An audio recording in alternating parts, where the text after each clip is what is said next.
Hello, worlds. Hi. Don't worry, this isn't going to be like the first one where I literally just start right off. I'm actually going to ease into stuff. I'll be honest with you, I meant to kind of prepend an intro to Chapter 1. Might edit it later to do that, I don't know, but it kind of got brushed over by a bunch of other stuff going on at the same time. So, to remedy that going forward, hi, how are you? Are you ready?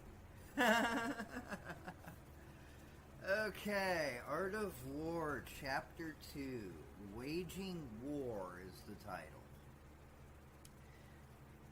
Sun Tzu says, in the operations of war, where there are in the field 1,000 swift chariots, as many heavy chariots, and 100,000 mail-clad soldiers, with provisions enough to carry them 1,000 li, the expenditure at home and at the front, including entertainment of guests, small items like glue and paint, and sums spent on chariots and armor, will reach the total of 1,000 ounces of silver per day.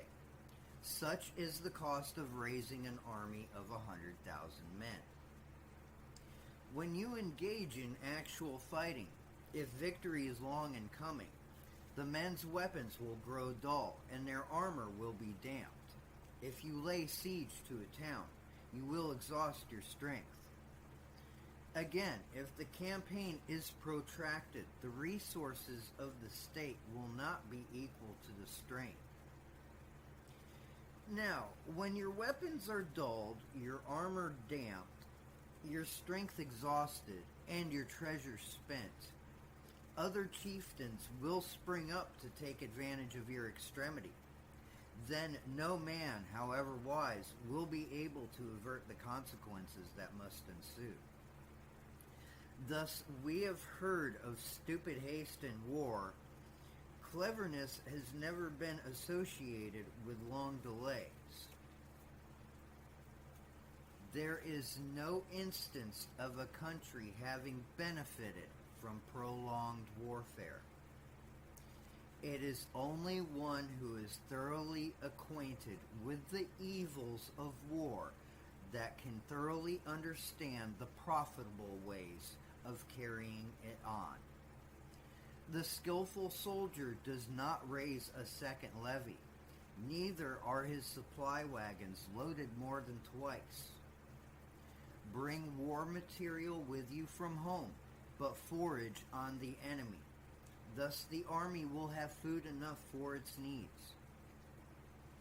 Poverty of the state exchequer causes an army to be maintained by contributions from a distance. Contributing to maintaining an army at distance causes the people to be impoverished. On the other hand, the proximity of an army causes prices to go up, and high prices causes the people's substance to be drained away. When their substance is drained away, the peasantry will be afflicted by heavy exactions. With the loss of substance and exhaustion of strength, the homes of the people will be stripped bare, and 3/10 of their income will be dissipated. While government expenses for broken chariots, worn-out horses, breastplates and helmets, bows and arrows, spears and shields, protective mantlets, draught oxen, and heavy wagons will all amount to 4/10 of its total revenue. Hence, a wise general makes a point of foraging on the enemy. 1 carload of the enemy's provisions is equivalent to 20 of one's own, and likewise a single pickle of his provender is equivalent to 20 from one's own store. Now, in order to kill the enemy, our men must be roused to anger, and there must be advantage from defeating the enemy. They must have their rewards. Therefore, in chariot fighting, when 10 or more chariots have been taken, those should be rewarded who took the first. Our own flags should be substituted for those of the enemy, and the chariots mingled and used in conjunction with ours. The captured soldiers should be kindly treated and kept. In war, then, let your great object be victory, not lengthy campaigns. Thus it may be known that the leader of armies is the arbiter of the people's fate, the man on whom it depends whether the nation shall be in peace or peril. Okay, now for the fun part, the layman's commentary. Alright. So, verse 1. Alright, just a little bit of clarification. My copy of Sun Tzu's The Art of War is actually a Barnes & Noble annotated edition. I'm hoping sometime when funds free up, I can get a hold of some new DLC in that Art of War done by Jamie Wolf. Oh my god, I'm so drooling with that. I'm praying for it for Christmas gift. Anyway, first thing that I want to talk about is enough provisions to carry them 1,000 li. 1,000 li, it takes like 78 li, roughly, give or take a couple li, to equate to 1 mile. So 1,000 li is actually, distance-wise, could be around close to 10 miles. Okay? Now this is actually important because one has to consider Sun Tzu was in the era of, on foot or on horseback. Those were your only two options. Maybe dragon if you're into that tabletop game. But point of the matter is, vehicles were not available, and for large militaries to go long distances back in those days, it's really fascinating to a BattleTech fan because Sun Tzu's era is actually very equivocal to the Star League era. Remember, the Star League military was massive, and it actually functionally had just as many non-combative components to it as it did actually combative components. Things like coolant trucks, things like ammo trucks, troop carriers, mobile repair facilities. All that stuff was always brought along with those vast armies. And that was part of their infamy, part of their legacy, part of what made them awesome, and also at the end of the day, what made them a dinosaur and what caused its extinction.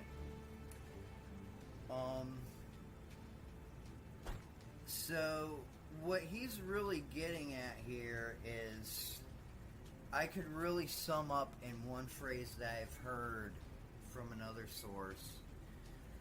Oh god, I think it's from a book called Vom Krieg. Don't quote me on this, but the exact quote was, "Coin is the sinew of war."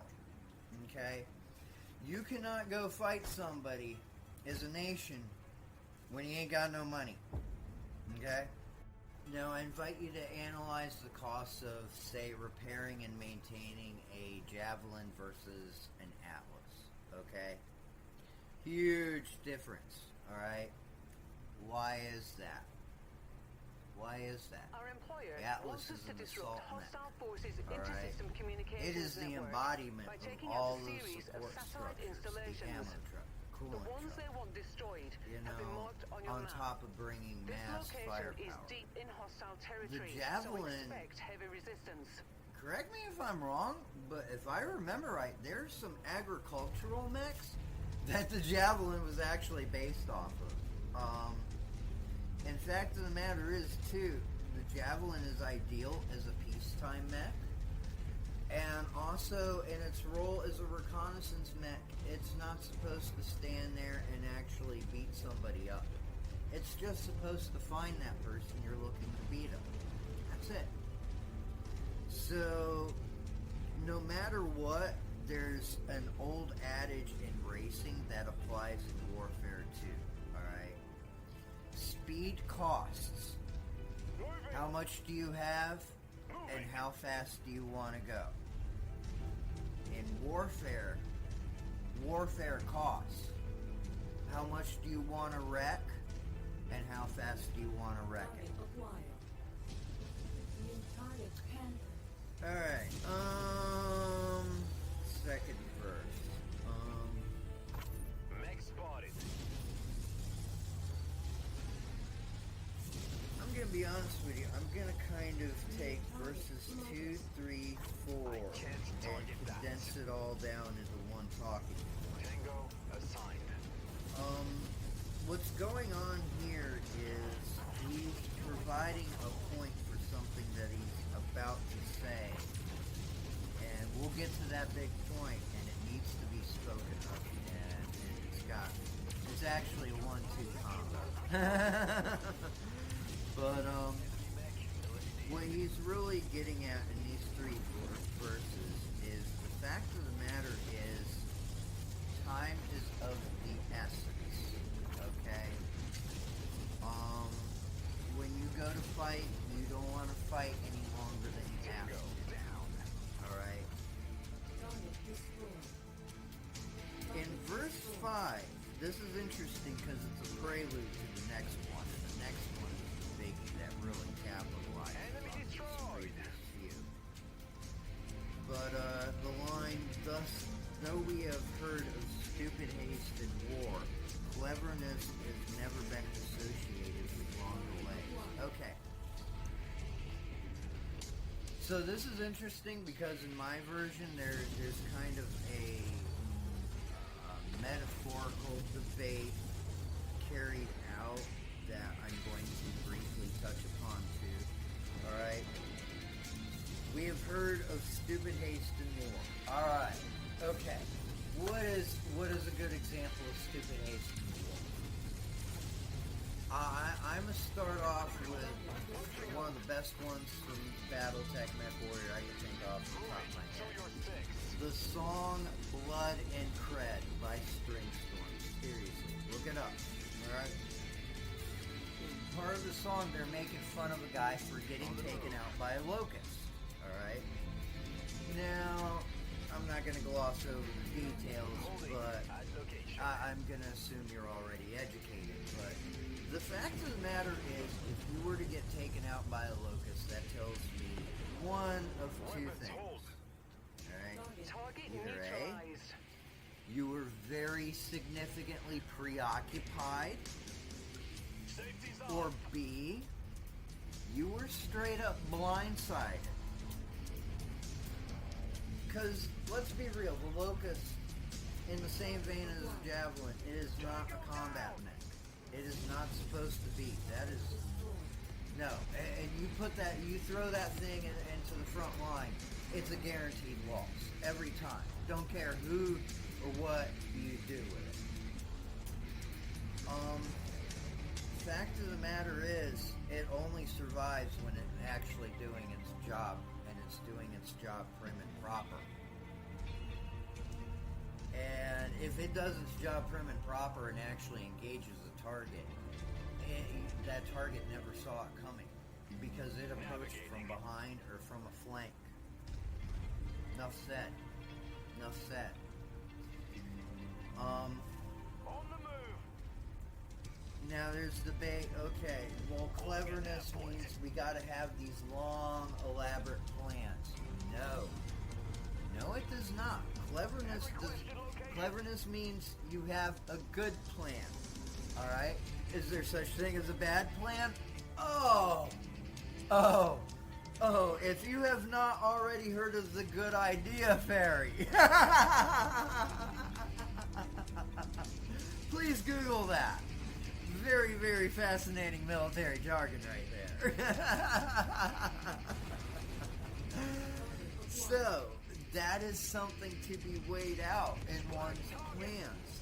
All right. Holding at your waypoint. And now we're gonna drop this bomb trap of the next verse because it is also one of the infamous Call of Duty. Behind you. And I quote, "There is no instance of a country having benefited from prolonged warfare." Ooh, this one, ooh. Guys, I'm going to be honest with you, as a tactician and a stratician, this thing is dripping and oozing in asterisks and thorns and, ooh, it is a mess. But the fact of the matter is, Sun Tzu is right.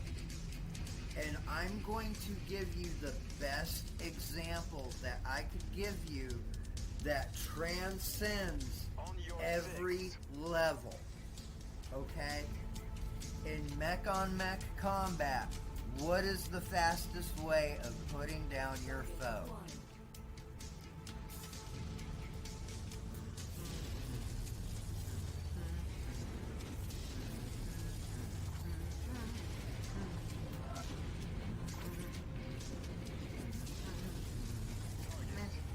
Destroyed. Time's up. Oscar, Mike. If you. you said headshot, please, yeah, give yourself a pat on the back. I wish I could do something cool, like send you a free mini or something, but I'm poor. But yeah, you are right, a headshot. Okay.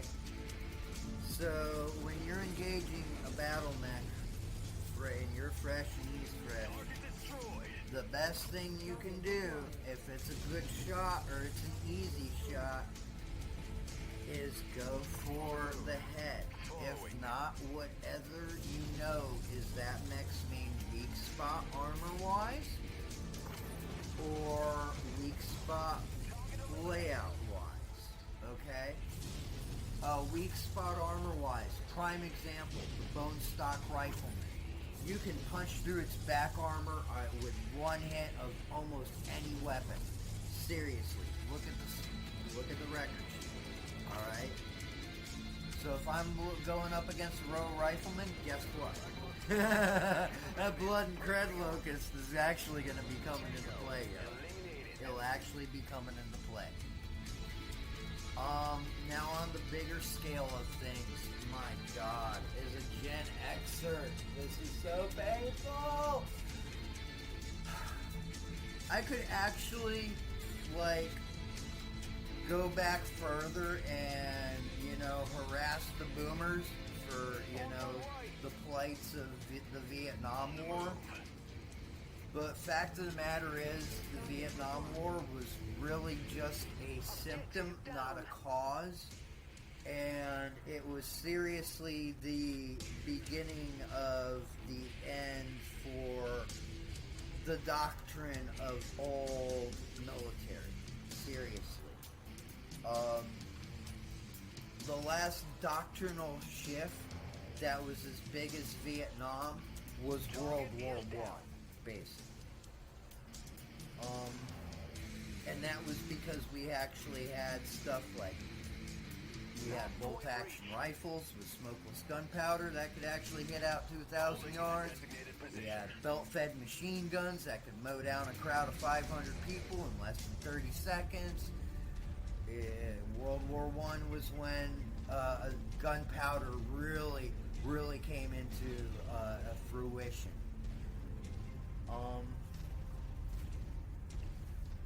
But on the broad scale of things, Vietnam War, it was just a sinkhole of that we kept pouring resources into. I actually read one statistic. Anyone wants to verify or correct it, maybe, please do so in the comments.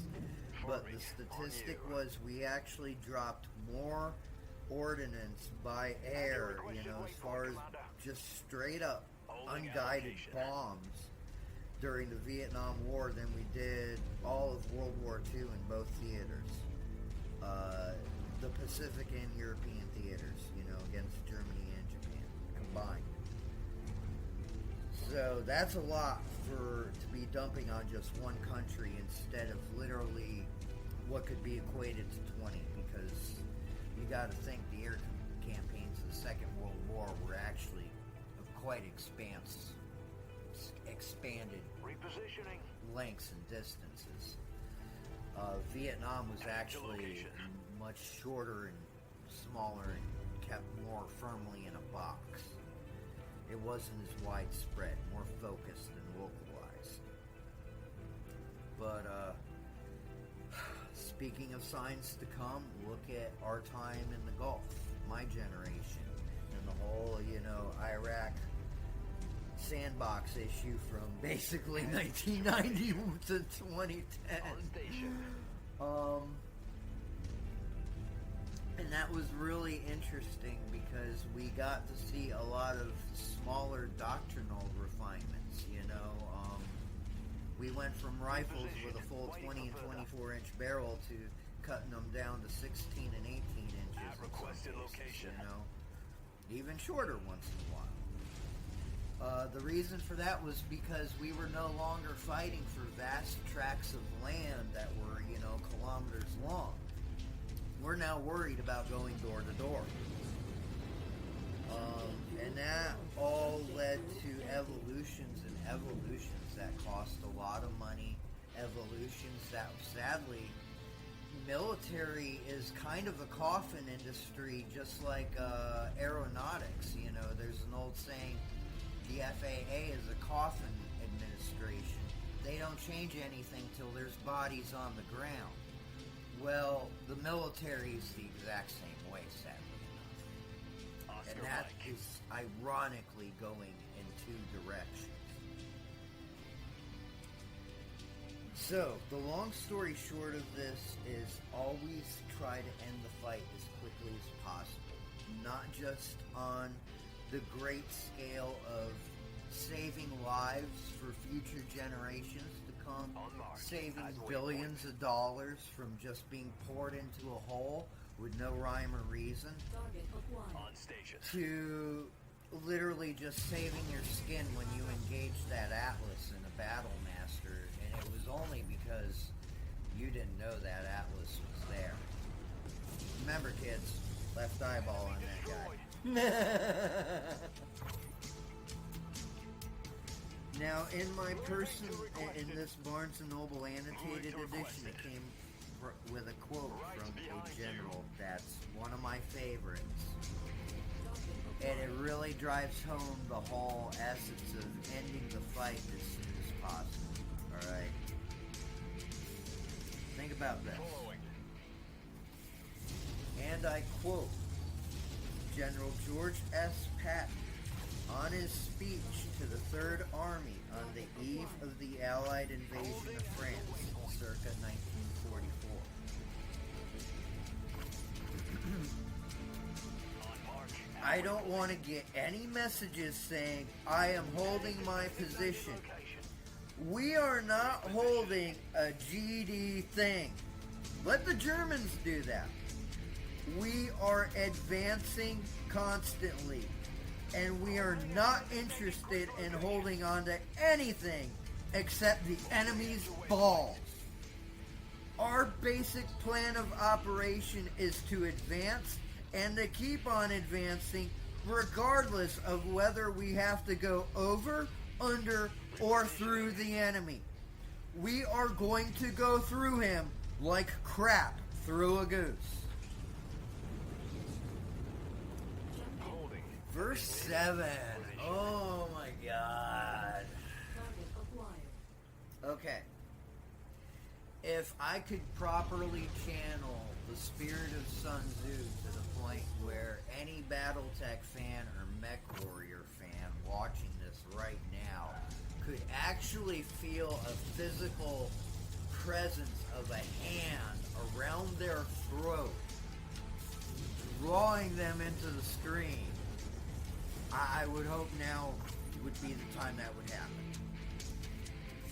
Verse 7 It is only one who is thoroughly acquainted with the evils of war that can thoroughly understand the profitable way of carrying it on. My God.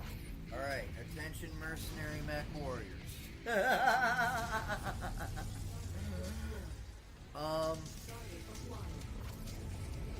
I'm actually gonna delve into a little bit more for the sake of the game that I love so much, and kind of the basis, background theme of everything I do here.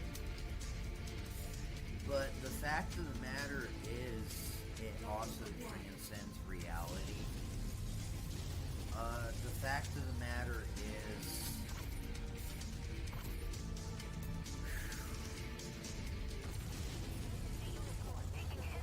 I really, really gotta think this one through.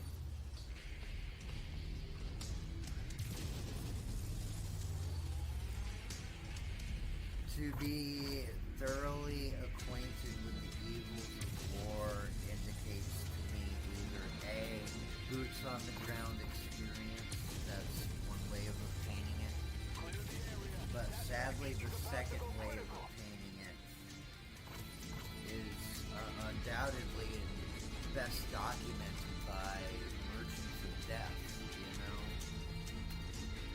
Not just mercenaries, but I'm trying to shine a light on a military-industrial complex as a whole here.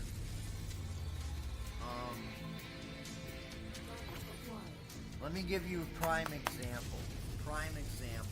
Real life example. Okay? There's a boogeyman. Okay? I was actually... I was always told that something like this existed. And what's really cool is there were a couple of video games where this guy was in the background, but never truly a main character. His name is the Jackal, and he is an arms dealer.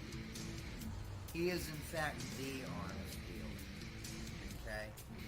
This guy represents somebody or something that, long story short, amasses an empire.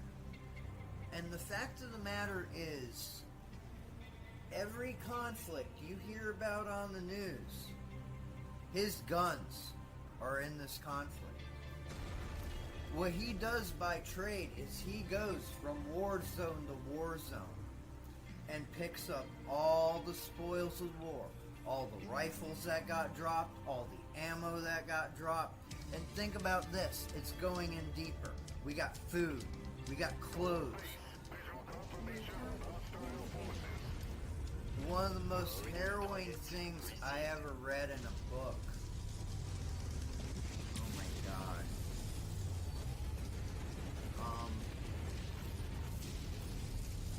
I'm just gonna spit out this one piece because I can't waste the 5-10 minutes to a day that'll take me to remember what book I read this out of. But it was about a journalist, and he remarked how when the bus stopped,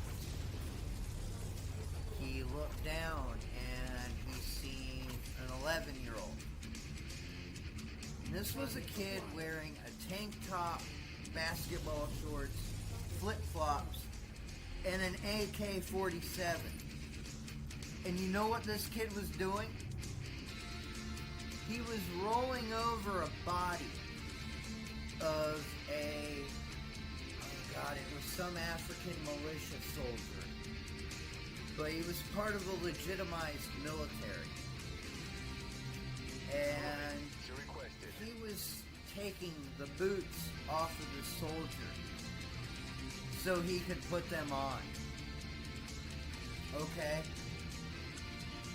Fact of the matter is, war has a lot of fallout, and it is from an ugly, ugly, ugly, ugly source. Okay? And one of the only remotely redeeming possibilities to come out of this, okay, I'm not just a student of Sun Tzu. I'm a student of a belief Moving called at that Santa point. Morta. And part of that is one of the best things you can do when something dies is to find a way that can make life flourish from this. In And your requested essence, waypoint, Commander. pulling life out of Contract death. successful. Time to get paid. There's a very old saying that strikes a chord with a lot of military guys. The tree of liberty must be watered with the blood of patriots and tyrants. Okay?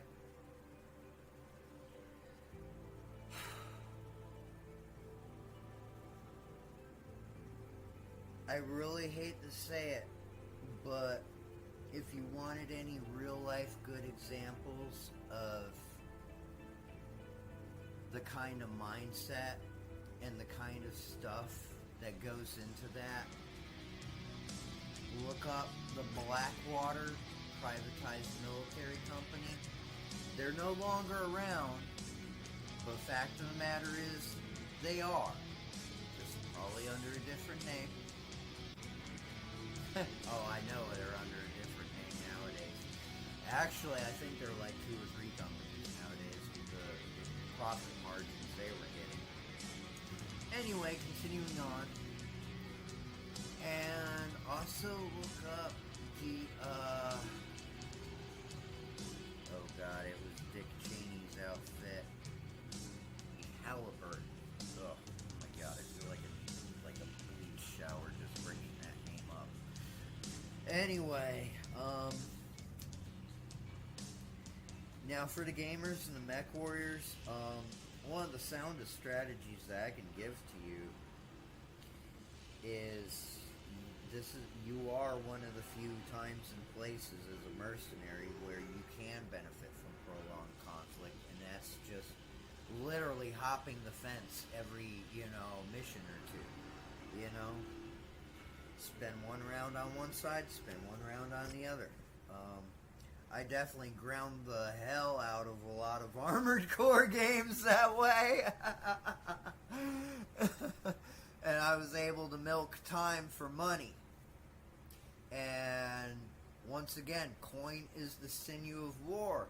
You want those nice shiny toys that reach further, hit harder, or shoot Heavy faster? weather warning is in effect, Commander. What you gonna need for them? Your visibility will be compromised out there. Okay, I'm done with that one. Whew. Alright, verse 8. Skillful soldier does not raise a second levy, neither are his supply wagons loaded more than once. There's actually something I want to throw in about this guy. One of the best things I can give you is don't ever second guess yourself, alright? If you make a plan, stick to it, alright? If you make a plan, you got this initial gut feeling, and you're just standing there, and you're like, what about this, that, or the other? That's actually when you start to overthink stuff, alright? As long as you gave your first round of analysis good time and good depth, there's no reason to analyze a second time. And that is actually important, and the more times you analyze stuff, I feel like the more you either end up with either doubt or confidence, and it could go either way. But fact of the matter is, in the long haul, we don't want to waste time on matters either. So when you make a plan, do stick to it, alright? And conform best to the knowledge you have. And just remember to make that foreknowledge as extensive and as deep as you can. Where am I going? What am I doing? Who could be there? What am I up against? What do I have at my disposal?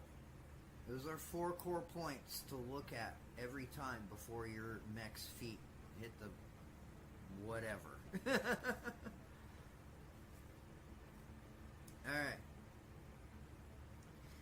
Now, verses 8, 9, 10, 11, 12, 13, and 14.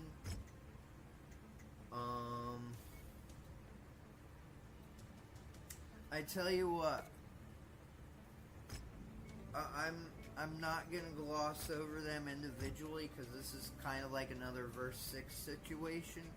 They're kind of prepends for the big point, and I'm just going to fast forward to the big point. Hence, a wise general makes a point of foraging on the enemy.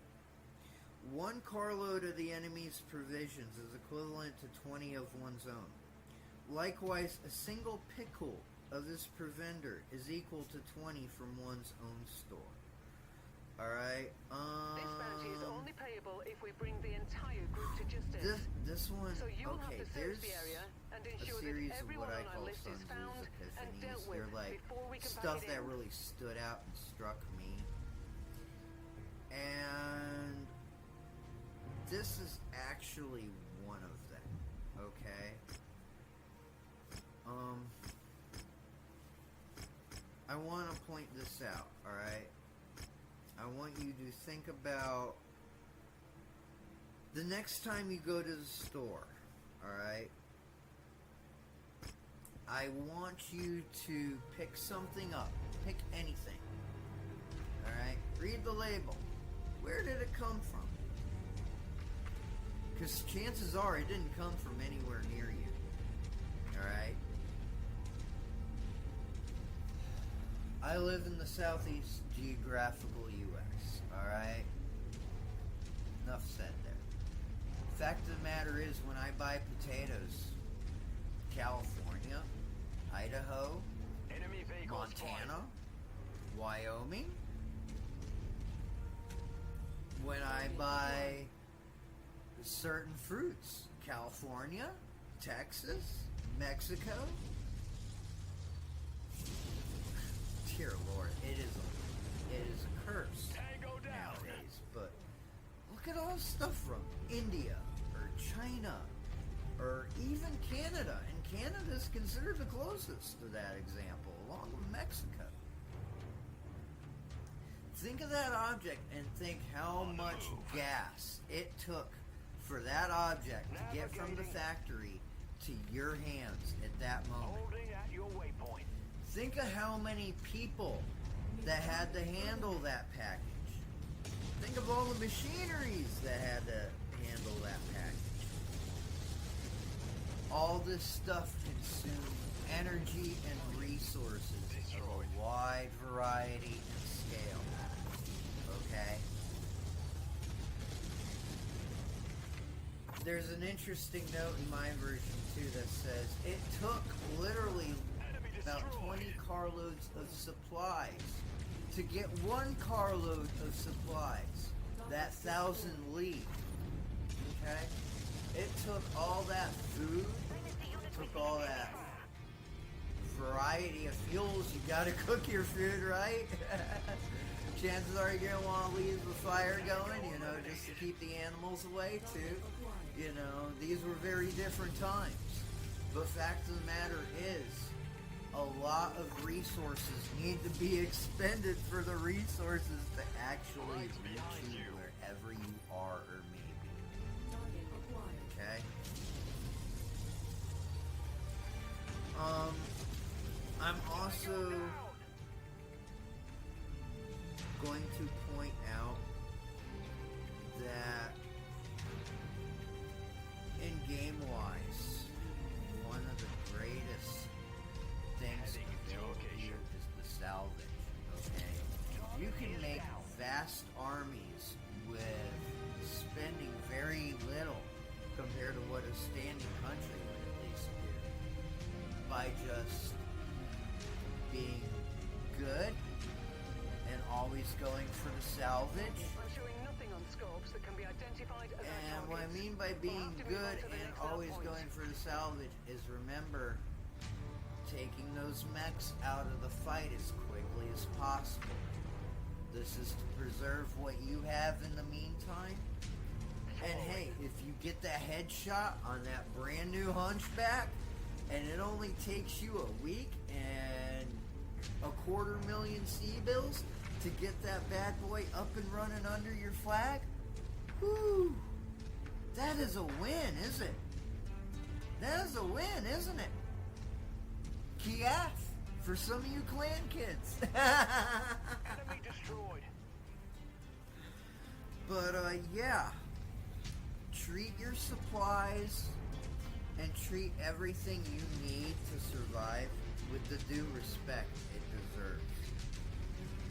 And remember, On your it six. took a long time and a long line of people and places to get to you. Have some respect for all that. Target acquired. Now, on, let me see, verses 16 and 17 and 18. Okay. 16 and 17 I'm going to lump together. 20 is kind of the outro.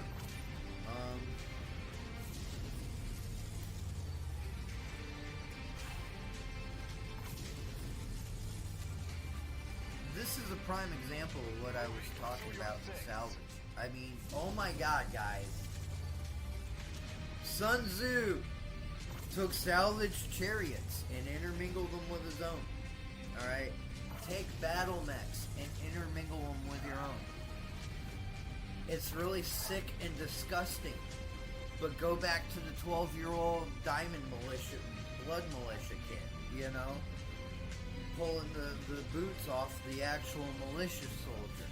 So he had more than just flip-flops. Every last thing that you can pull out of that situation to better yourself from it, that's that Santa Muerta stuff. That's that pulling that life out of death. That's that, if we have to go down this route, this is how you do it. And this is how you do it respectfully, quickly, and efficiently. And going into verse 20 with this stuff weighing on your head, what I just said. Thus it may be known that the leader of armies is the arbiter of the people's fate, the man who depends whether the nation shall be in peace or peril. Okay? Your financial decisions have to be weighed the exact same way, to the exact same degree of depth and seriousness that you take your tactical decisions in all due seriousness. Okay? And another thing that I want to throw in on, because 20, I'm taking 20 here, and I'm wrapping up 16, 17, and some earlier verse, especially the one where he's referencing to stuff growing wore out, and also keeping, capturing the enemy's chariots and actually they're people too. Alright, think about this. Alright? By using their stuff, you're cutting your bills down. You save your coin for where you need it the most and worst. Alright? Also, by taking those prisoners, okay, you can leverage them, you can trade them, or maybe, just maybe, they'll go compelling, join your cause, alright? I think one of the wisest things you could do with any kind of captured personnel that Sun Tzu would have done is offer them, hey, I'm going to give you just an ounce of silver, you're going to leave your armor and your main weapon behind, I will allow you a knife or a bow and arrow, so you can at least defend yourself against an animal. Alright? Tell me everything you know about this whole area. Tell me everything you know about everyone here. Tell me everything you know. Just sit and talk to me. That's all you got to do. And through that, you could open up the gates to augmenting your own forces, even more so, with actual personnel. And by leaving that gate open, it's actually a good thing. It's actually a gracious thing. It's actually, if you look through, like, Bushido, it's actually going to say, hey, this is a very good thing. This is an honorable thing. This is something that kind of alleviates the evil that has to come with this crap. But it is a way out that is neither white or black. It is gray. Okay? This person can live on. Have they been stripped of their rank? Have they been defeated? Yes, absolutely. Are they in any way, shape, or form to you now a threat? My friend, unless you would have to be religious or spiritual to go into the thought and concept of somebody granting that one person the strength and the capabilities to overwhelm such a large force and do it single-handedly and survive. Okay? And the few that have are legendary and historically important for a reason. But fact of the matter is, I'm going to leave you with one last George Patton quote. 'Cause I love the way this guy talked. Target Yeah, acquired. man, we need guys like him, especially nowadays. Target destroyed. I think this came from later on in the speech. Same one I quoted earlier. You don't win wars by dying for your country. You win wars by making the other poor dumb son of a B word die for his. Okay? Target acquired. That is true. Alright? And the fact is, if you can't win war by force, you can win war by surviving it. Even if that means dropping your weapons and fleeing, you will live to see another day. Okay? And maybe, just maybe on that day, you will make a difference. Who knows? But fact of the matter is, in closing for this chapter, respect your supply lines. Next time you hold something in your hands, think about how many other hands it had to pass through just to get to you. Coin is the sinew of war. Try not to ever spend money. And lastly, salvage, recycle. Don't destroy, reclaim. Think of that. Think about that. Oh my God. That was actually a little more than I wanted to do, but I felt like there were some points that had to be made. And I actually wanted to go into even greater depth of detail, both game-wise and realistically into, what was going on here. And, yeah, this is, I gotta be honest with you, I love Sun Tzu. That was only 2.5 pages, but the fact that you could talk endlessly for hours with examples of what he was saying, it just drives home the efficacy of what he was trying to tell everyone. And the fact that a lot of these issues are timeless, and they're not just a military thing, they are a human thing, is another thing that needs to be driven home and remembered even in peacetime. Alright, that's it. I'm done. Hope you all enjoyed that. Yeah, and good night, and good luck, and peace from New Avalon.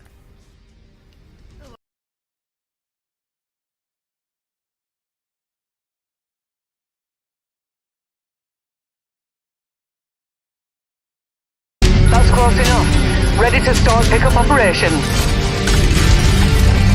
Brilliant. Payload acquired.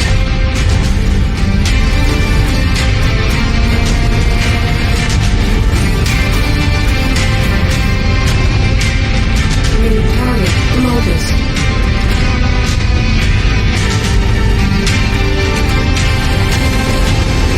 Engaging.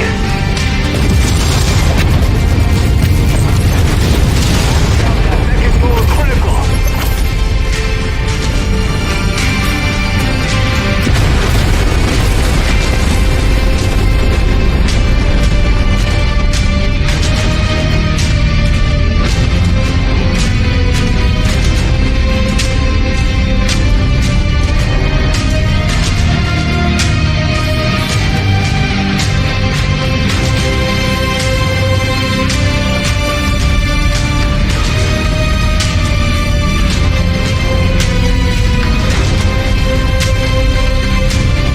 Moving to requested.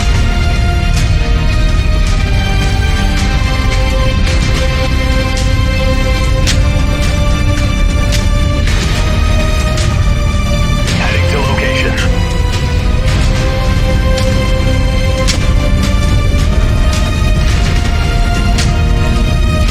Holding at location.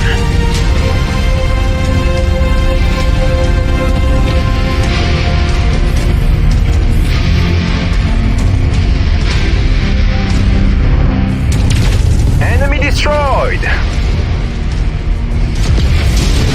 New target, Hunchback.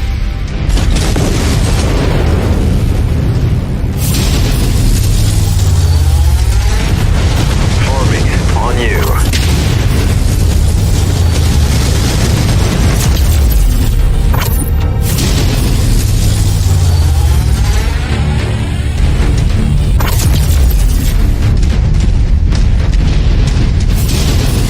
Target acquired. Focus engagement on lead targets. On the move. Following. Tango assigned. All line targets are here, Commander. Be careful and take them out quick.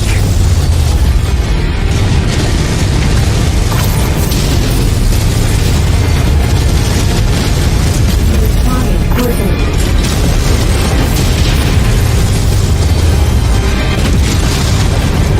Taking heavy damage. Requesting support. Enemy mech down.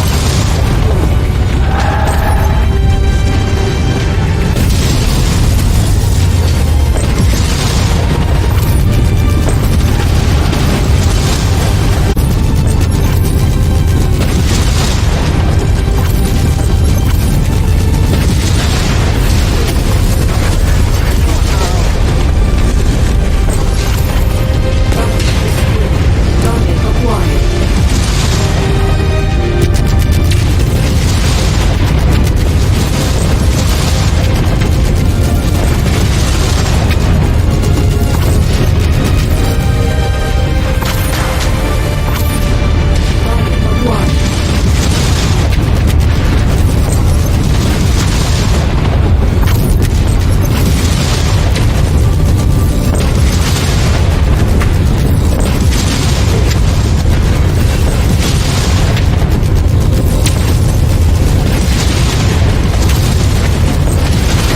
Commander. That mech is going critical. Target destroyed.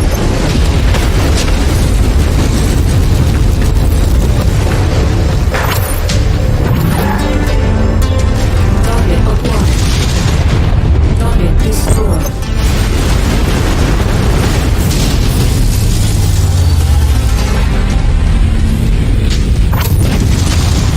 Target destroyed. Target acquired.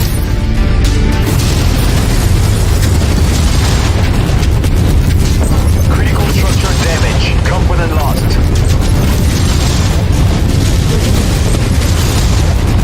Clear the commander's kill. It's about to explode. Tango down.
Commander. Now let's pack it in before their friends arrive.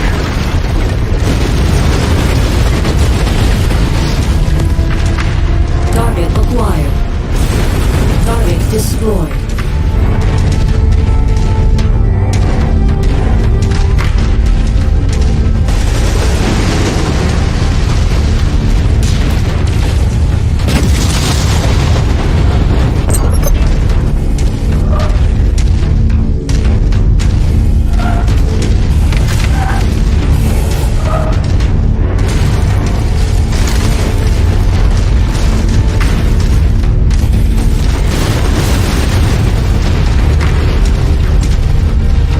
Heading to designated location.